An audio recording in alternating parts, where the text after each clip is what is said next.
Magandang araw Pilipinas, narito po tayo ngayon sa Bonifacio Drive sa Luneta kung saan ginaganap na ang baha sa Luneta. At narito na po ang ating mga kapulisan kanina pang alas 3 ng umaga upang panatilihin po ang kapayapaan at kaligtasan maging ng mga reliyista pati na ng mamamayan. Tiniyak ng Philippine National Police ang mahigpit na seguridad at kaligtasan ng publiko sa idinaos na baha sa Luneta. Kaninang alas 9 ng umaga, September 21 sa Luneta Park. Pinaunahan ng mga estudyante at iba't ibang aktivistang grupo ang pagtitipon upang kondenahin ang umanay korupsyon sa mga flood control projects na sinasabing dahilan ng patuloy na pagbaha sa Metro Manila. Ayon sa National Capital Region Police Office, maagang nagtalaga ng mga tauhan mula sa Manila Police District at iba pang support units para sa crowd control, traffic management at disaster response. Naglagay rin ng mga police assistance desk at medical teams upang agarang makatugon sa mga emergency. Sinabi ng PNP na nakalatag ang contingency plans para tiyakin ng mananatiling mapayapa ang kilos protesta habang pinapangalagaan ang karapatan ng mga mamamayan sa malayang pagpapahayag.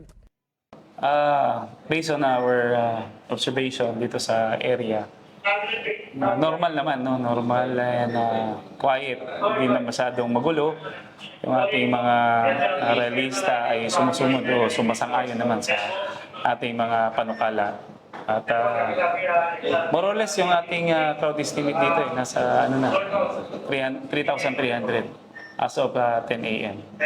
Patuloy yung panawagan natin sa ating mga kababayan na magkakaroon ng pagtitipon dito sa Luneta. Kung saan nga ang panawagan natin dito ay patuloy natin na nirerespeto at mataas ang pagrespeto natin sa karapatan ng ating mga kababayan na magpahayag. At ang kaninyong kapulisan dito, huwag nating ituring na kaaway. Kung hindi, ang mga pulisan nyo rito ay narito lang para mapanatili natin yung kaayusan, katahimikan, at saka siyempre yung tabi nga natin yung pagrespeto sa karapatan ng bawat isa. At palagi natin pinapakiusap na nirerespeto po namin ang inyong karapatan, ngunit po ang karapatan at kalayaan ay lagi pong may kaakibat na responsibilidad. At nananawagan na rin po tayo na sa ating mga kababayan na kung maaari po, wala pong mga sisirain, wala pong panununog na gagawin. Maging maayos lang po at makakaasa po kayo na nandito po ang inyong kapulisan para bantayan po kayo na maipahayag nyo yung mga saloobin nyo. Dahil kami po yung inyong PNP. Yung pulis nyo po, pulis ng Pilipino. Nagpahayag ng pasasalamat ang PNP sa kooperasyon ng mga organizer at kalahok at tiniyak na mananatiling nakaalerto ang mga unit nito upang mapabilis ang pagresponde sa anumang sitwasyon habang hinihikayat ang publiko na agad iulat ang anumang insidente kaugnay sa rally.